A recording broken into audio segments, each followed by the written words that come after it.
Hello, in this video I'm going to give you some practical advice on how to settle down in Toronto and start integrating in a surrounding community if you are new to a neighborhood.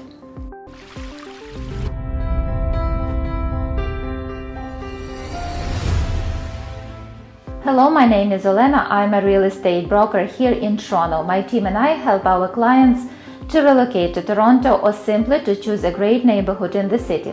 In today's video, I will give you some ideas on how to adjust to a new surrounding if you are relocating or simply switching neighborhoods.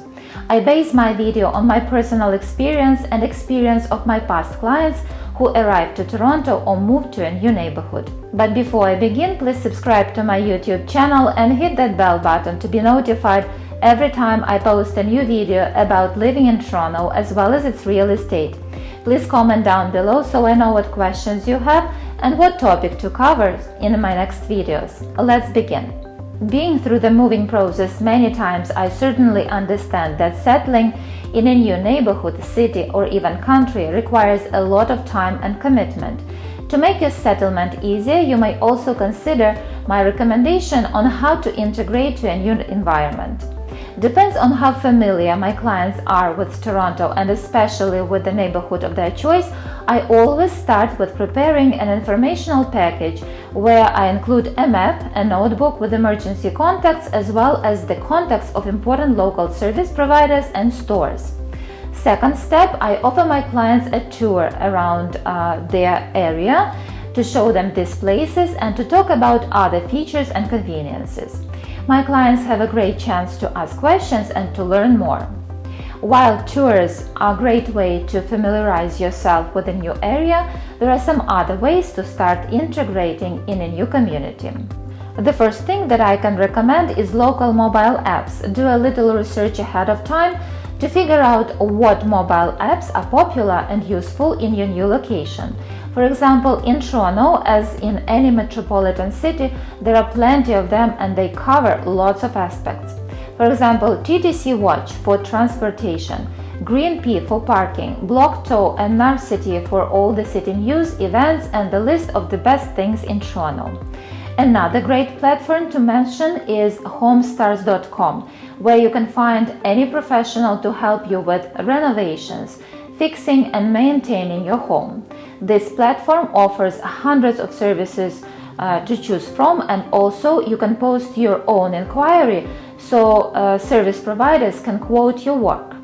Then you can choose the right professional based on their rankings and customers' reviews. For closer communication with residents, you may want to use Nextdoor neighborhood app. This app gives you an access to see local recommendations, discussions on popular topics among neighbors, some local informal news. It is also good to ask questions or to request a recommendation as well. Consider also to join a local community Facebook group. There is lots of valuable information shared there which you may use on your everyday life. Another way to integrate in a community is to join local clubs. Those can be private clubs with a variety of activities and amenities to spend time with your family or meet friends. Private clubs are usually closed recreational organizations which you can join upon their board approval. They require membership fees, but in return you can have a safe environment with local people, lots of sport activities and social events. They are included in your membership fees, by the way. Besides, many parents bring their children here for extracurricular activities such as tennis, hockey, swimming, skating, soccer, and much more. If you decide to settle in Toronto, and especially Toronto Midtown, you will find the most prestigious options here: Toronto Cricket Club, GRANIT Club, and ROSEDALE Golf Club. People often not only spend time here, but it is a great way to make business connections.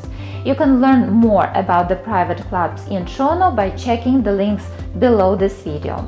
If you are into sports, you may join different sport clubs. There are plenty of them around the city. Some of them are big nationwide chains, some are small, much loved by locals.